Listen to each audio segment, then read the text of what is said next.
you can have this belief in yourself and think the most exciting thoughts in the world, right, around everything you'll accomplish, and deep down understand it'll be better than that. That's Betsy Fore, co-founder of Natives Rising and Tiny Organics. And this is Make Yourself at Home, the podcast that takes you into the homes of people you admire to show you a side you don't usually get to see. I'm Kristen Twyford, and every week we'll talk to someone at the top of their career to explore holistic success and how work and home are inextricably intertwined. Along the way, we hope to inspire you to live well, whatever that means to you. Make Yourself at Home is presented by Nines, the household management app designed to help you manage your home and everything that comes with it, so you can live with ease. Today, we're in Betsy Fore's home in Chicago, where she lives with her husband, their 2 sons, and her dog, Whiskey. Betsy has always been a builder. Growing up, she used to tinker in the garage building motorcycles with her dad, and after college, she invented toys for Mattel, Hasbro, and Mind Candy. Then, she says, each of her babies inspired a company. When Whiskey was overweight, she created WonderWoof, a fitness tracker for dogs that landed her in Forbes 30 Under 30. Then, when she was pregnant with her first child, she co-founded Tiny Organics to give her son and the rest of his generation a love of vegetables and a healthier lease on life from their earliest days. With Tiny, she became the first Native American woman to raise a Series A, and now she's paving the way for others with Natives Rising, a nonprofit career accelerator for indigenous founders and indigenous in tech, which she co-founded just as she had her second son. In this conversation, Betsy shares how home is both the inspiration for everything she's built and the reason she became a builder in the first place, and how, after setting out to chase her dreams, she built a life she could never have imagined. Make Yourself at Home with Betsy Fore. Betsy, thank you so much for having us into your home. We are so excited to talk with you.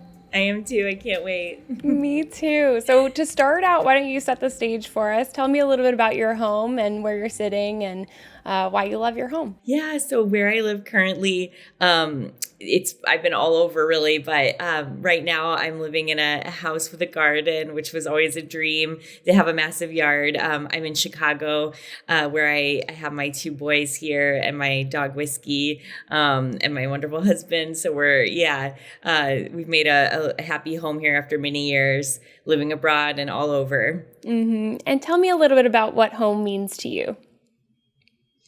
Yeah, so home is absolutely where my family is. I do think that home for me is about being in nature as well, which, it's difficult when you're living in bigger cities sometimes to find that escape. But I've always tried to be within at least an hour's reach of, a great hike or a forest. And yeah, for me, it's definitely wherever my partner is, and then now my boys as well, where my family is. And you and your husband have been together for a long time, right? Tell me about that. Yeah, almost 2 decades, which is kind of rare considering we're millennials. Mm-hmm. We met, it was my first year of university and his 3rd year. The way he tells the story is very different from how I do. But essentially, he was so well-traveled even at that point, and I had never traveled anywhere growing up. We drove to Estes Park, Colorado for a couple family holidays, and that was a beautiful part of the country. But I'd never been abroad and been able to explore in that way. And so it was just fascinating to me. And then it wound up that we both, my first time abroad, I lived in China. And he was also living in China during that time. So when we reconnected and it was like, wait a minute, you were also just living in China, it was just amazing. So even though we'd met prior, it was like, oh, wow, we had all this in common now. Mm-hmm. And around the travels. And he really showed me a view of the world that was so much bigger and greater than the kind of the little sheltered sort of bubbles that I had grown up in. And he still challenges me to this day. So yeah, it really works. Mm-hmm. And I do want to talk about exactly that next and really get back to your upbringing and talk about how it's influenced so many different parts of your career. You mentioned that you've lived all over the place.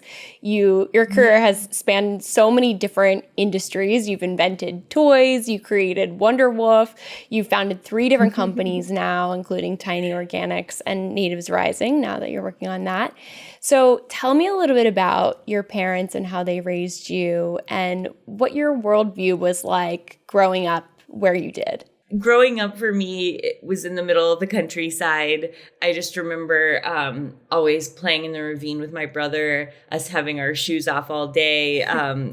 My mom saying, "Oh, come in for dinner," and then we were just like out and about, like building things, forts out of our imagination, right? We were in the middle of Illinois in a dry county where it was very conservative, and there was under 1,000 people.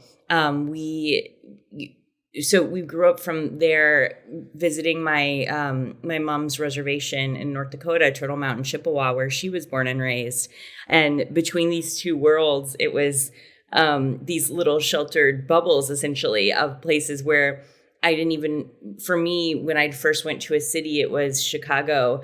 And I remember it as a teenager feeling like, oh my goodness, this place is a dream. It's a fairy tale, right? Because I'd never seen anything like it, like a concrete jungle, and the food and the beach and the people. And so it's kind of interesting that I'm back here full circle after so many travels. But for me, my family's always meant everything to me. And, I've really lived my life trying to honor my ancestors and everything that, they sacrificed before me for me to be here, but also just all the love and joy and that they've lifted me up, right, and given me these wings to be able to do things that most folks and especially my family never thought possible. Mm-hmm. So for me, I grew up tinkering in the garage with my dad, building motorcycles, and both my parents always taught me you can build anything you want in life, right? So you put your mind to it, and it's yours. And for me, I wound up writing a book about this. It's going to be out next year around how just that manifestation, like mindset around if you can truly believe that you could do it, you will in fact do it, right? and you will become that person. And so for me, it was okay. I'm the only one of the only women toy inventors, ever at my firm where I worked fresh out of university. And I was the first person in my family to go to college. I realized like, oh, wow, I could study industrial design, which was still a pretty early degree at that point. It was only, I think, around for about 30 years. And I thought I could invent anything. But when I realized I could invent toys, oh my goodness, I just lit up, because it was like, you mean I never have to grow up? It could be like that, playing in the ravine with my brother, like every day. It could be like that magic, right, of childhood that I had. It was like my brother and then my Velveteen rabbit that I would take with me and till he became real. And so for me, it felt like, there was so much joy to be had building these things for children where they would, project life onto it, right? And these and this sense of wonder. And I never really lost that thread throughout my whole career. So after I went through Big Monster Toys, which is a really long story and amazing, just incredible learnings there. Mm-hmm. I invented over 100 products, and only a couple of them actually make it to market, right? But I built everything with my hands prior to getting a CNC machine and doing it digitally. I wound up hearing about a guy in London who had built this digital kids brand. And I thought maybe I could make a physical franchise out of what he's done here. Again, like not knowing anyone in London, right? Not having been there before. And just kind of thinking like, okay, this guy seems like the next Branson. Whatever he's selling, like, I want to support it. And so everyone knows him now, Michael Acton Smith. He's the co-founder of Calm, the meditation app. But prior to that, he was building a company at the time called Perplexity. It morphed into Moshi Monsters and Mind Candy. candy. I was one of the very first people to join forces with him to build it into that physical franchise. We reached it was amazing. We reached over 100 million registered users online, and we were the #1 toy brand in all of UK for 6 years on. We even beat Star Wars and Lego. So yeah, just total magic and getting to do that and build it from the ground up. But, every step of the way, it was like, wow, what, basically I flew out not knowing anyone, requesting a meeting with him, right? This was totally unheard of. And it was like, okay, by the 5th time, he's like, okay, let's chat, and we chatted for over 2 hours, and the rest is kind of history. But I think, just that willingness and that belief that, like, yeah, I can do it. Why not me? Everybody always says, like, how did you go from hardware to now I founded Tiny Organics, right? And even prior to that, being a toy inventor. But, for me, I always followed my heart. So, when I invented these toys, like, I was like, oh my goodness, it's for these children that are going to light up and feel the way that I did about my Velveteen Rabbit, right? And then when I went on to build WonderWoof, it was actually out of a hackathon in Shoreditch. So I built it in London. It was for my dog, right? My dog Whiskey was overweight. And so I thought, could I get him down to his goal weight, which this little Fitbit for dogs that was a cute bow tie did for him, right? And over half of dogs in UK and US are considered to be overweight or obese. And so I thought, okay, this is actually a place I could really help, right? And I could extend the lives of dogs everywhere. I wound up launching in Harrods initially, as well as online, and then every Best Buy, every Petco in North America. It was such a wild ride, and every step of the way, you can't really see that far ahead of you, right? But like, if you can just see that within the 200 feet of like getting there each step of the way, I think life is like that. It just builds on itself. If you can have that belief, just that you could take those next few steps, and then, it all culminates. But of course, it's the relationships that you build along the way, right, that help you to get there. So yeah, and I can go into more about Tiny Organics and how I built that for my son as we continue the conversation. But absolutely, I always led with that thread of the heart, and and for me, that's home as well, right? That feeling of like love, essentially. Yes. Yeah, such a personal mission each time. And we're definitely going to get into that. But I wanted to get back to what you said about manifestation. And it sounds like you've built a life that you maybe never could have imagined. So what did you picture? And, how are you surprised at where you've ended up? How does the picture look the same or different from what you sort of were manifesting along the way?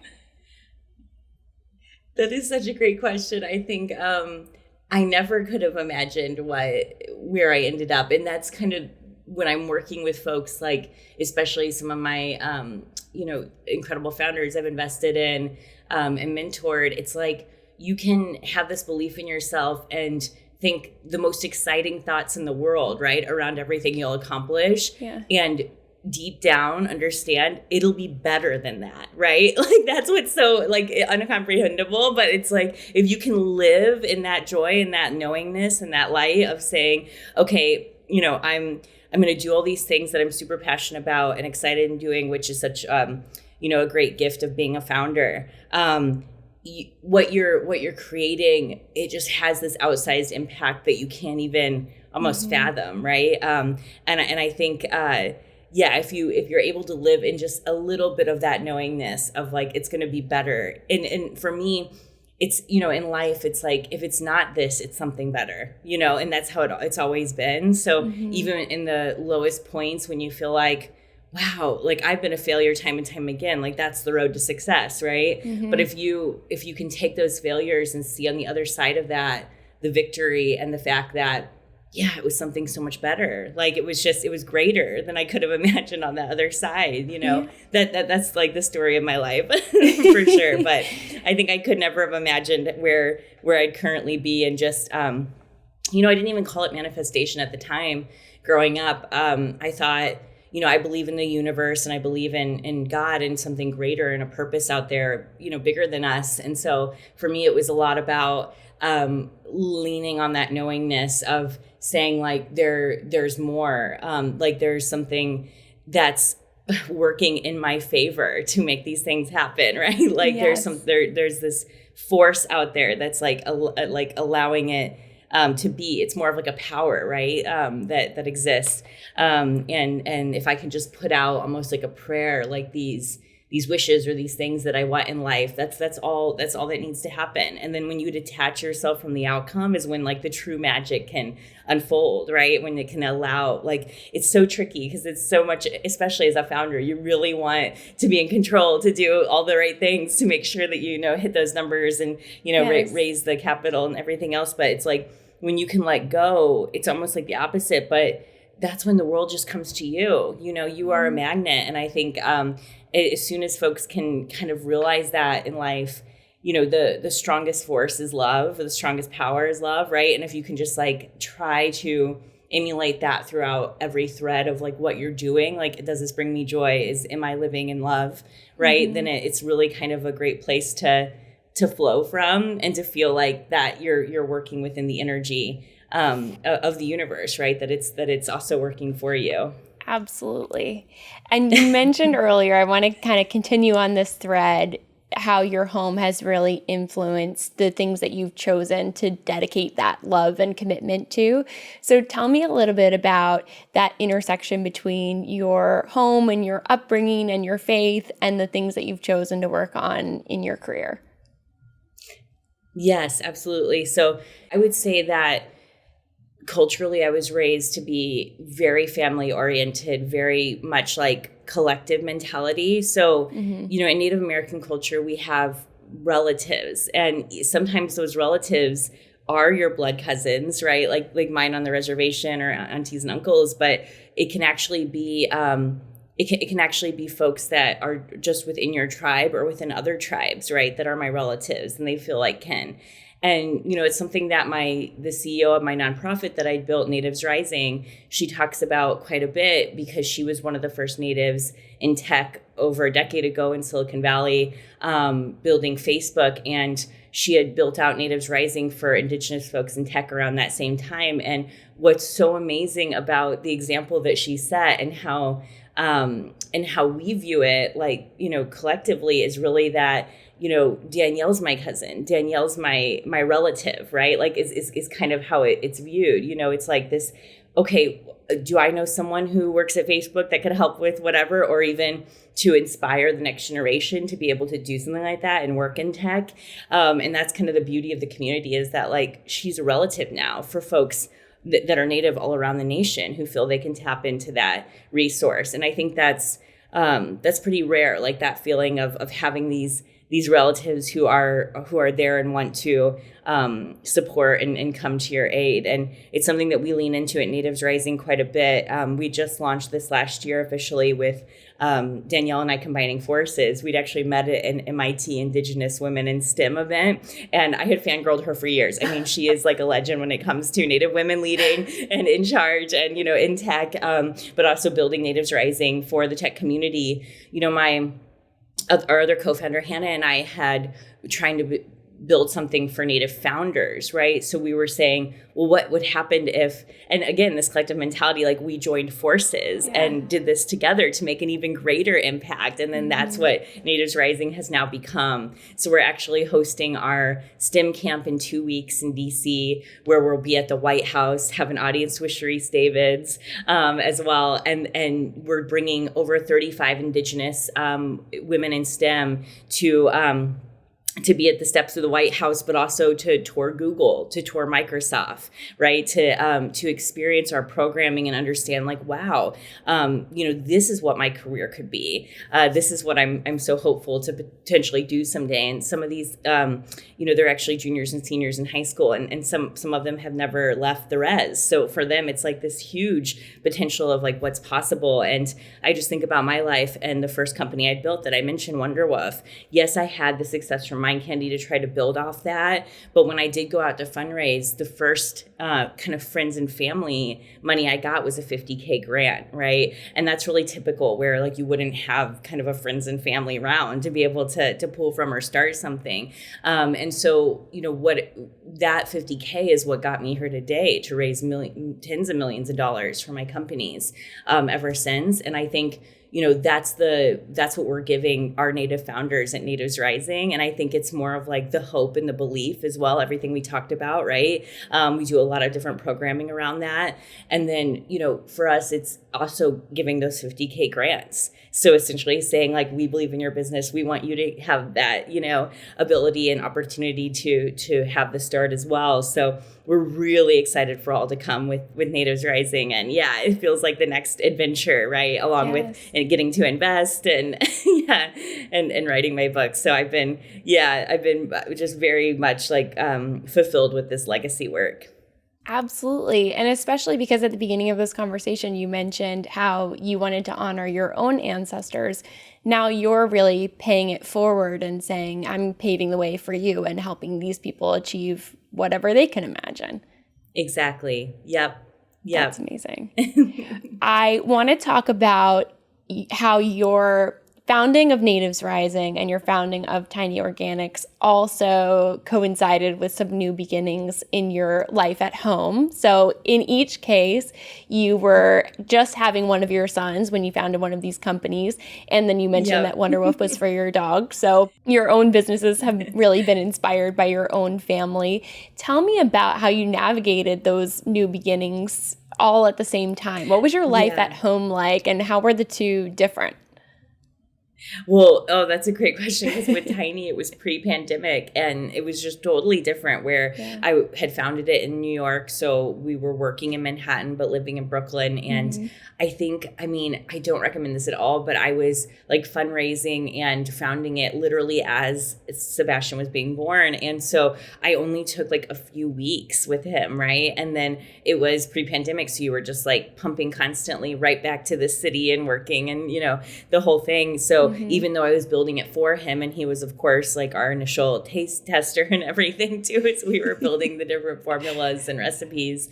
But I did it so differently with Azure, my second Aussie, where, the pandemic brought, I think, for families and especially mothers, an ability to, I've never thought that you could do it all, but if there was ever a time, right, where I've been able to breastfeed with Ozzy, it's just been such a bonding experience for these last 9 months. And whilst launching actually in November, right? So very recent, Natives Rising. And I think just seeing those two different journeys, yes, I, have had bonded, and of course had built them for both of my sons, right? Like these organizations as well they've, totally inspired.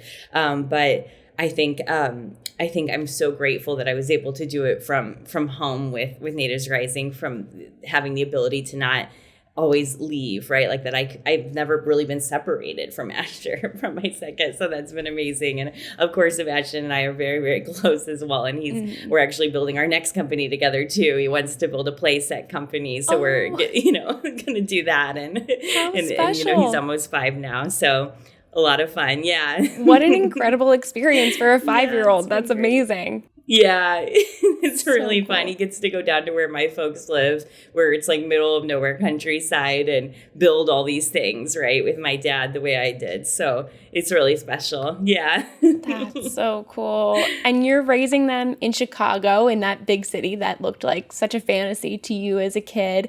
How do you kind of, obviously with Natives Rising, your upbringing really plays out in your career, but how does it play out at home? How do you keep those traditions alive in your home and stay connected to all of that, what you were raised with?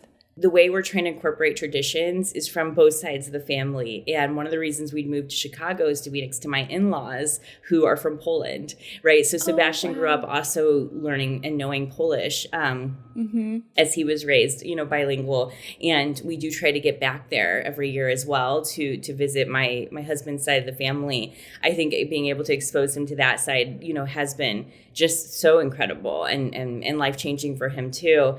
I'll be going to our powwow up on the res in September for Labor. It's always over Labor Day weekend. And I can't wait to bring Sebastian there and for him to be able to celebrate and know more of the traditions and the ceremony. And of course, he's been before to the reservation. And, I think the older he gets, the more he'll understand and everything too. But for me, it's holding that like family at the core, right? And that we lift each other up, right? That we're there for each other, that we want better for each other than for ourselves, right? Like that's always been the home that I had been raised in. And I feel, I just feel so blessed to be able to share with my sons and my family. So it's been an, incredible journey to kind of get to show them both sides. And I'm looking forward to, all the fun moments to come as they grow up and are able to remember more as well. Amazing. And it's so clear how your upbringing has really influenced your career. But thinking about what you were talking about earlier about some of those setbacks and how they sort of open doors for something better. And even when you're going through it, it's important to keep that in mind. But I am sure that can always be hard. I think we all struggle to keep that mindset. How has your home carried you through the challenges in your overall life? How has your home influenced, your success and been a place for you to land when things are not going right? Can you think of a couple examples? Oh, absolutely. I mean, my family is my rock. Like I wouldn't be here without them.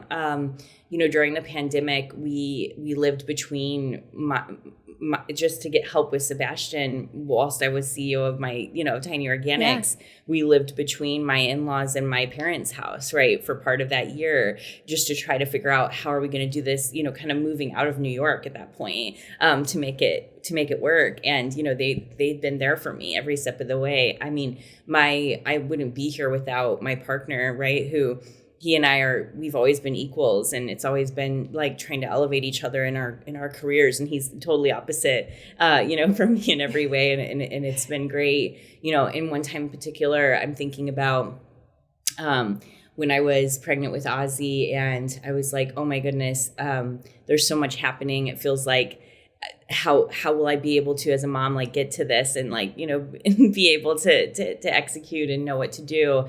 And it was during one of my husband's business trips, and I couldn't. So I was trying to take care of Sebastian at that point. And I remember, just sitting on his beanbag in his room. It's my favorite room of the house. It's so fun, and it feels like nature-y. It has just these woodland animals everywhere, and we're constantly reading, right? So we were having like a story time moment, and I was able to share with him, Mommy's really sad, and I'm not sure what I'm going to do. And he just put his hand on my back, and he held my hand and said, and it's okay, Mommy, I'm here for you, and I love you. And oh my goodness, I'll just never forget that moment, where they say that you should try to be vulnerable with your kids now and then, and for them to see you as like a real, person who hurts and kind of goes through things. And I think just having that precious moment with him, it was just so wonderful to know that, like, here he is, a 4-year-old, right? Able to communicate and really be there, and just show that kind of love. So I think, for me, family, it's I think I'd said it before, but it's home, it's everything. And so I think there's almost nothing more precious than that unconditional love that a mother or a father has for their child, right?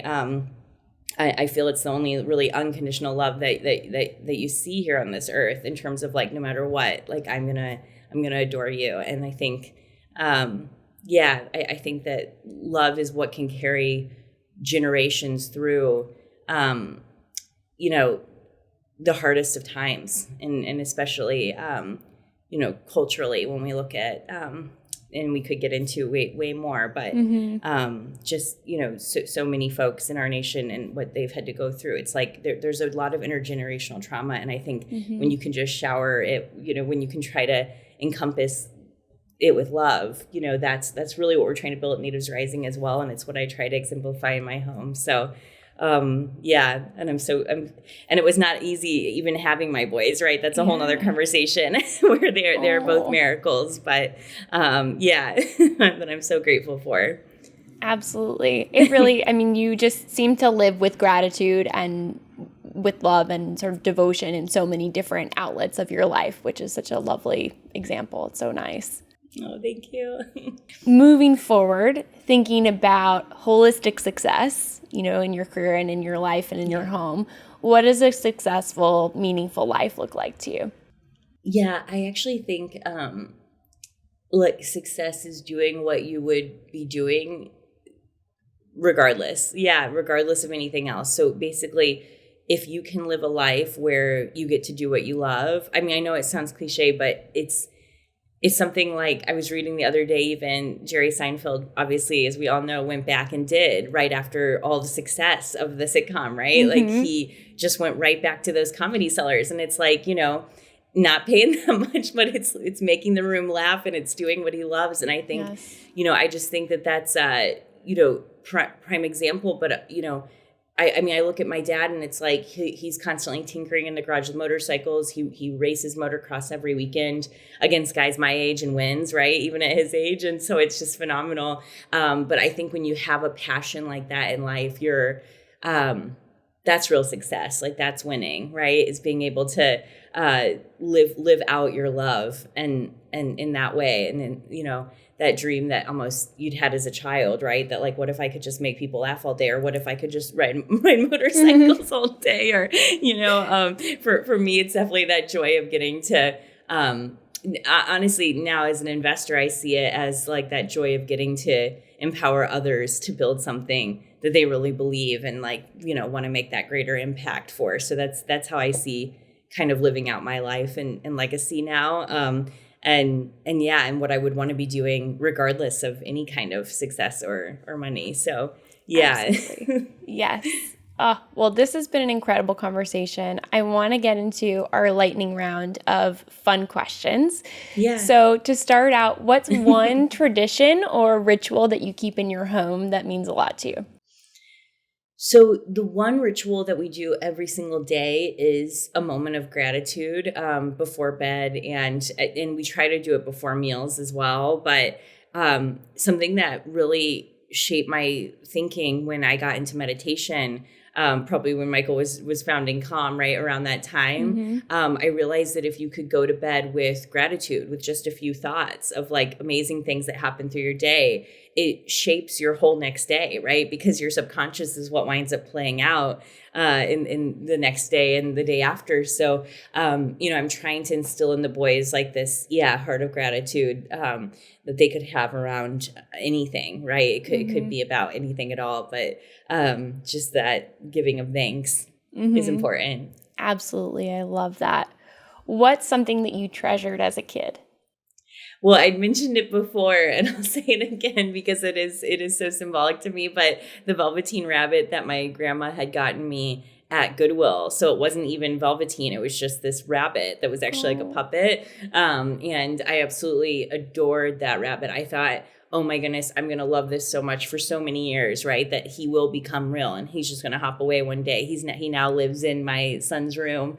But I think it was like that, that's what really kind of made me feel like almost like when you saw Walt Disney in the documentary, like flipping through the Mickey, drawings. And it was like, wow, now he's dancing and now he's walking around. And like, how did that happen? Like, I've always been fascinated with that childlike joy and wonder. Yes. And that's, I think that's what's inspired so much of my career. I love that answer. And I have something like that from my childhood, so I can completely relate. I think most people probably have something like that they really treasure. And thinking about that, what is one of your favorite children's toys today with your kids? Ooh, so I'm a little bit biased because I love everything that Jess has built, but at Love Every, so their toys are just like so spot on developmentally in the Montessori style of Love Every, all the kits and what they provide. So I think educationally, really love those. And, I think I'm trying to figure out what is the favorite toy right now. Well, Sebastian's super into puzzles and games currently. So nice. I'd probably have to say overall, I love Every. What's a song that's always on in your house? Oh, that's a great one. Oh my gosh, I love this question. we're a house filled with songs. So I grew up singing constantly. And the first thing I did when we got a house was get a piano so that we could just start singing together all the time. But right now, Seppi loves Toy Story so much that it's probably You've Got a Friend in Me that we always turn on default mode. Such a good one. Yeah, so love that that's a really sweet one. Yeah. What's one thing in your home that makes your life easier? Well, it lives outside the home, right? But we have a garden where I literally get my lunch from every day. So I go and pick our lettuce, the radish, the strawberries, carrots, everything, like cucumbers, and it's the most stunning, like sweet green, like salad. And so it's probably the gift that keeps on giving. Like you go back and the lettuce has regrown, right? Like every week, it's amazing. So that's been such a gift. Yeah. That is a great answer. Who's someone you admire who you think really lives well? There's, oh my goodness, quite a few. So I would say on my day-to-day getting to work at Natives Rising, it is our CEO, Danielle Forward, is a total inspiration to me. She's a complete badass, like everything that she's overcome in her life. She's turned me on to like NLP practices and being able to like on the whole manifestation front and being able to actually visualize the life of your dreams and all of that. Like she lives it, right? And she has it is a total inspiration for other Native women to see and be able to follow. And so I think just getting to work with her on a day-to-day, has been one of the greatest joys. Amazing. And what inspires you to live better? I definitely think before I had kids, it was very different motivation. And now with my sons, I just want to be able to run around with them always. And like my mom and I had done a marathon together. And I just think like, oh, that would be so amazing to get to do with my sons one day. So I think staying like, and I know, and obviously when we were building Tiny, we looked into this quite a bit, but for women, one of the first times that they think about their health is when they're pregnant or postpartum and wondering about how their baby's being fed and stuff. So that's just a critical moment. And I think that's when everything sort of shifts as well. And for me, when I look at health and wellness, I want to be the best possible thing, like for them in terms of, someone they can lean on and be able to have fun with. I love it. Well, Betsy, thank you so much for having us into your home. I love this conversation, and I think you're going to inspire a lot of people. So thank you so much for sharing your story. Thank you, Kristen. It was so much fun.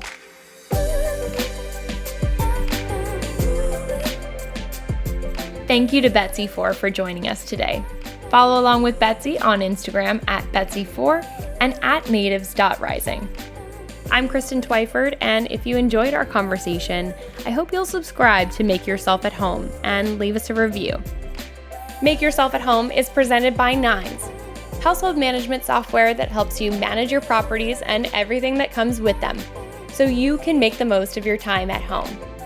Learn more at ninesliving.com.